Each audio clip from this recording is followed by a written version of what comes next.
तो नमस्कार साथियों, स्वागत है आपका एक बार फिर से हमारे YouTube चैनल में। आज हम बात करेंगे इस वीडियो में कि जो रिट L1 की पात्रता परीक्षा है उसके लिए आपकी योग्यता क्या होनी चाहिए, उसको पास करने के लिए आपको कम से कम कितने नंबर लाने पड़ेंगे, कितने क्वेश्चन आते हैं और किस सब्जेक्ट के किस प्रकार से कितने क्वेश्चन आते हैं। आज इन सब चीज़ों की चर्चा करेंगे अब इस वीडियो में। तो आप वीडियो में लास्ट तक बने रहें ताकि आपको संपूर्ण जानकारी इस एक वीडियो में मिल सके। तो बिना किसी देरी के चलिए शुरू करते हैं इस वीडियो को। तो आप सबको पता ही होगा कि पहले रिट का जो एग्ज़ाम होता था वो एक ही होता था, जिससे ही आपकी फ़ाइनल कट ऑफ बनती थी। लेकिन अब आपका जो एग्ज़ाम है वो दो पार्ट में होने लग गया। अब आपका जो एक रिट प्री होता है और एक होता है मेंस।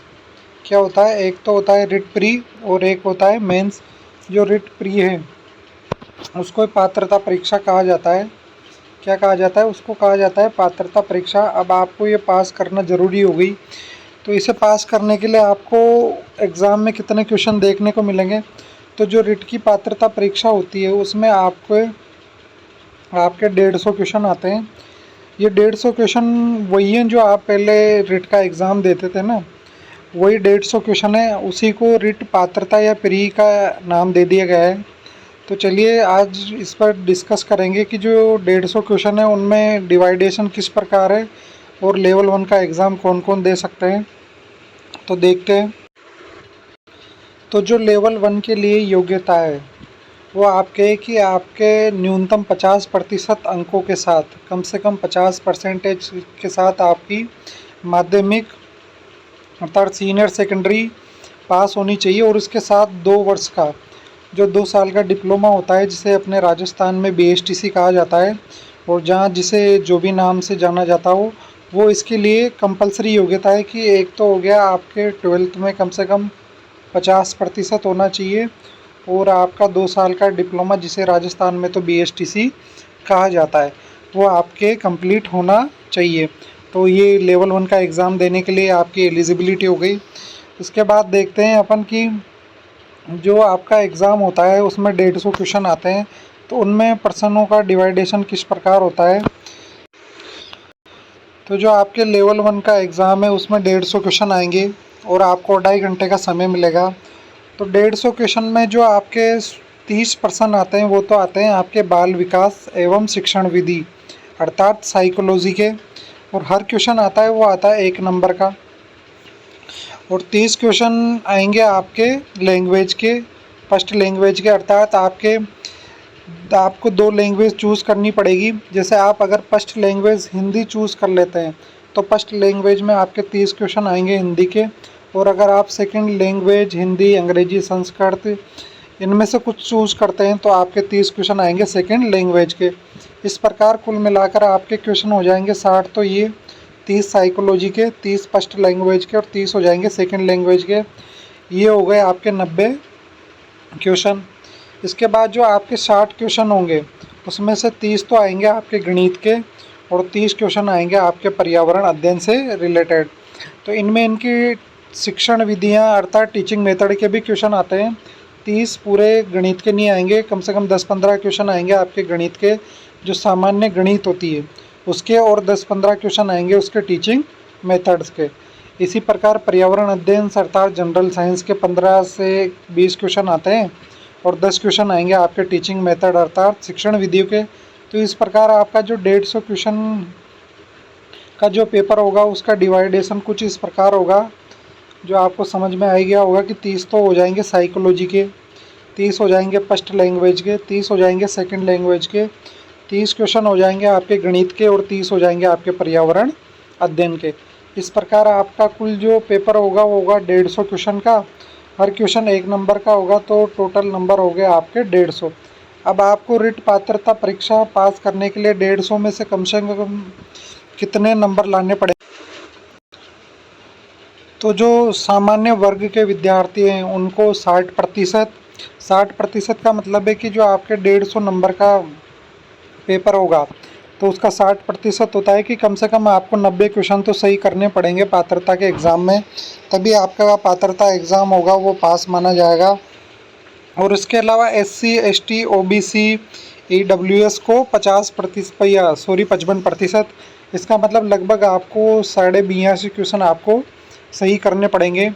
और इसके अलावा जो विधवा भूतपूर्व सैनिक है उनको 50%, दिव्यांगों को 40% और शहर या जनजाति को 36% या फिर इससे अधिक अंक लाने पड़ेंगे। तो ये हो गया आपका पास होने का क्राइटेरिया। भाई जो जनरल कैटेगरी का है उसको कम से कम 60% मतलब कि 90 क्वेश्चन तो उसको कम से कम सही करने पड़ेंगे। और SC ST OBC MBC EWS category है उनके लिए 55%, अर्थात उनको कम से कम 150 में से 82-83 क्वेश्चन सही करने पड़ेंगे, तभी उनका पात्रता का एग्ज़ाम है जो पास माना जाएगा और उसी के बाद वो रिट मेंस का एग्ज़ाम दे सकेंगे। तो ये हो गया आपका सिलेबस, और इसमें आपको समझ में आ ही गया होगा कि आपको कितने क्वेश्चन सही करने पड़ेंगे। तो आपको मैं अब उन 30-30 क्वेश्चन और जो 60 क्वेश्चन का डिवाइडेशन है उसके बारे में अच्छे से समझा देता हूँ कि उसमें आपको किस किस टॉपिक से कितने क्वेश्चन देखने को मिलेंगे। तो जो आपको अभी क्वेश्चन का डिवाइडेशन बताया था, तो जो 30 नंबर की जो आपकी साइकोलॉजी आएगी, शिक्षण विधियाँ और साइकोलॉजी क्वेश्चन आएंगे, उसमें आपको बाल विकास, व्यक्तित्व विभिन्नता, व्यक्तित्व, बुद्धि, समायोजन, अधिगम का अर्थ, बच्चे कैसे सीखते हैं, अभिप्रेरणा, ये जितना भी सिलेबस है आपको ये 30 क्वेश्चन में देखने को मिलेगा। ये 5 यूनिट है जिनकी हर यूनिट में आपके अलग अलग टॉपिक है। जैसे ये हो गया RTE, आकलन मापन मूल्यांकन, NCF 2005, शिक्षण अधिगम की प्रक्रियाएं। तो 30 क्वेश्चन में आपके ये सब आएंगे। इसके अलावा जो आपकी ये आपका इंग्लिश में आप इसको चेक कर सकते हैं। आपकी जो फर्स्ट लैंग्वेज है हिंदी, 30 क्वेश्चन में आपको पर्यायवाची, विलोम, उपसर्ग, प्रत्यय, संधि, समास, सर्वनाम, विशेषण, अवयव, ये सब आपको देखने को मिलेगा। वचन, काल, लिंग, वाक्य रचना, अंक के प्रकार, मुहावरे, लोकोक्तियाँ, ये आपके 30 क्वेश्चन में आपको देखने को मिलेंगे। मैंने बताया था कि 30 क्वेश्चन में पूरे जो 30 क्वेश्चन है वो आपको व्याकरण के नहीं मिलेंगे। 10 से 15 क्वेश्चन आपको व्याकरण के मिलेंगे और 10 से 15 क्वेश्चन ये आपको टीचिंग मेथड के मिलेंगे। टीचिंग मेथड में आपके ये हो गए भाषाई कौशल, हिंदी भाषा शिक्षण में चुनौतियाँ, बहुमाध्यम शिक्षण के अन्य संसाधन, ये हो गया उपलब्धि परीक्षण, सतत एवं समग्र मूल्यांकन, ये होंगे आपके 10 से 15 क्वेश्चन। इसी प्रकार जो आपकी सेकंड लैंग्वेज होगी, आप इंग्लिश या संस्कृत जो भी लो, उसी में भी आपके 30 क्वेश्चन का डिवाइडेशन इसी प्रकार होगा। जैसे ये संख्या ज्ञानम, लकार परिवर्तनम, ये आपके 30 क्वेश्चन में उन्हीं प्रकार का डिवाइडेशन होगा। ये हो जाते हैं आपके 90 क्वेश्चन। इसके बाद जो 60 क्वेश्चन आएंगे आपके, वो आपके आएंगे 30 तो मैथ्स के और 30 आएंगे पर्यावरण अध्ययन के। तो चलिए देखते हैं वो नीचे।